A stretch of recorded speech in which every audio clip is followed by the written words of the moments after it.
Hey there everybody, in this video we're going to talk about Facebook audiences. We're going to get into really deep how to create audiences that are going to convert for your business. So this can be tricky sometimes, especially trying to figure out what sizes of audience should we be targeting, how refined should we be getting, and really what are the best ways to optimize your Facebook audiences. So let's get into this video.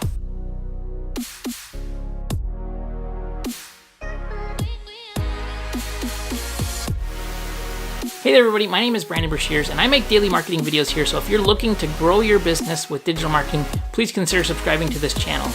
Alright, so let's talk about Facebook audiences. Facebook is one of the best ways to target consumers because you have so much detail inside of their ad platform. So Facebook and Instagram, both, you have all of this rich data inside of there. Now, it used to be a lot better because we had third-party, basically people selling data to Facebook. So we were able to get a lot more buying behavior, a lot more info on the people you were targeting. And so a lot of that went away. I think it was August of 2018 is roughly when that happened. But there's still so much data inside of Facebook. There's so much user data and just really, really valuable info. So when you're creating Facebook ads, what's the best way to do that? We're going to talk about this. Now, typically when it comes to Facebook, I think that if you're not creating content on a regular basis, that's going to hurt you. And the reason for that is Facebook is really rewarding people who are creating and engaging consistently with audiences. So it used to be that you could throw up a dropship site and just target stuff, straight from scratch and not really see a huge difference in between, if you hadn't created content and you didn't have an audience and things. So I'm sure that there's going to be a lot of Facebook marketers who say, that's not true, you can still do that. Okay, that's fine. I'm talking about for the average business. And it's interesting, I've created campaigns and things for businesses in the similar industry, right? So I'm going to say, I don't want to give too much data away, but the industries that I've created created offers for that were consistently publishing content and live videos and creating and fostering a community online versus those who just show up and start broadcasting offers.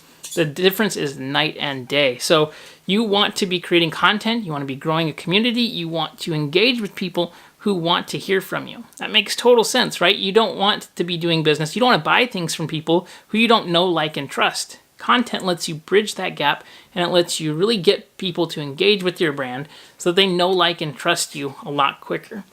So, number one, you want to have content that is going to create segments that are going to be people who are going to engage with your brand. So that being said, let's talk about some of the ways that I like to create Facebook audiences. So I will give you an example of a funnel. Let's say that we have a product.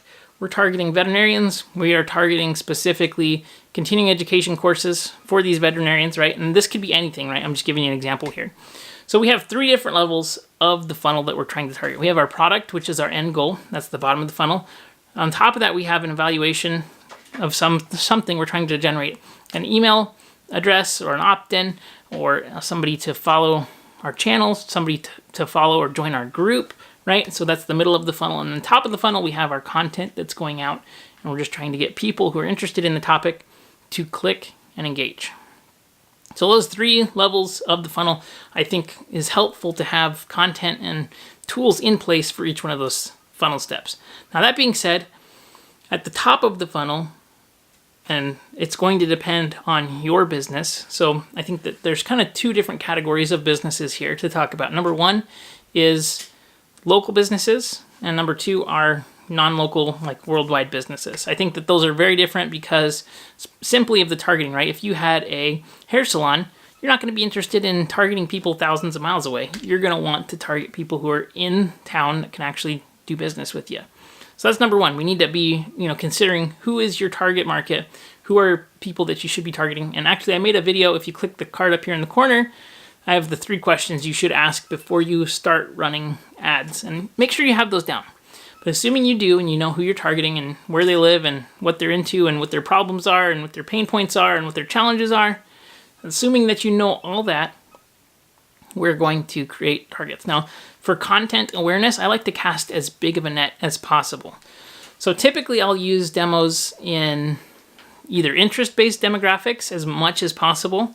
And the problem with interest-based demographics is a lot of times you're going to run into audience size problems just because you may not have a big enough audience. So if that's the case, we need to refine this audience even more. So typically, if you can create lookalike audiences out of website visitors, and you need at least 1,000 data points for a website audience to be good, is what I found on Facebook. A little bit more on Google is my experience. But if you can create a lookalike audience from email contacts, from phone numbers, from website visitors, and then also from engagement, if you have it, that is a great way to build an audience for awareness. I like to use those lookalike audiences only for awareness content, though, because I've tested it pretty extensively with the clients that I have. And when we're in evaluation phase, it just is a lot more expensive to be targeting those people versus the people that have engaged and are now gone from cold to warm traffic. So that is for casting out the net. I'm trying to make it as big as possible. Lookalike audiences in the US are 2.1 million in size. Smaller in Canada and other countries. Make sure you're targeting this correctly. If you're a local business, you're not going to want to use a lookalike audience, in my opinion. In my past experience, it doesn't work very well. May have people say differently, but I think as a general rule of thumb for a local business, it's not what you're looking for. For local businesses, the casting of the net as wide as possible means typically people within a specific geographic range will actually come into your business. So depending on what you are, if you're like a specialty, like Winnebago parts manufacturer, right? And you only service people in your area, like casting a wider net is going to make sense because people will drive further because you're very unique, right? So if you're a veterinary practice, people won't typically drive more than 5 miles. So you need to really narrow it down as much as possible. Now it depends on your business, your location, and things like that. If you're in a city like I am, Southern California, right, where there's tons of options and tons of people all around us, people will drive a lot less further than if they're in like a rural part of Texas, for example, where there's not a veterinarian every 5 miles, and so they'll drive 20 or 30 miles. So again, it's going to depend completely on you, but the awareness content that you're putting out there should be generating as many clicks as possible and segmenting the audience. So once we have that set up, we need an evaluation offer, a middle of the funnel offer. And typically the targeting that I like to use for middle of funnel is going to be engagement with the Facebook page, with the Instagram page, and also email addresses and phone numbers and things like that. So we're just retargeting people who have either opted in or have liked the page, commented on the page, engaged with the page, and then also video viewers. Those are called retargeting audiences. I actually created a video on how to create retargeting audiences right there. It goes in depth on tutorials on how to do that. But you can see that once we're in that middle stage of the funnel, it's a lot easier to say, hey, you know us now, you know, like, and trust us, hopefully. Let's take the next step. So maybe offering a webinar, depending on what you're doing. If you're in business to business marketing, webinars are great. Offering a guide, if you're business to consumer, what are some of the main pain points or problems that they have? And how could you create a guide really quick that would give them a quick win? That's a great way to engage those people. And then at the bottom of the funnel, so once people have opted in to that, we're then retargeting specifically traffic on those web pages to people who have opted into something very specific. And then we show those people offers that are very, very specific and interested only in those people. If you've ever created an ad campaign and you're just trying to skip to the end step where you're saying, okay, I'm going to target people with interests and I'm going to sell, let's say a $500 continuing education course, right?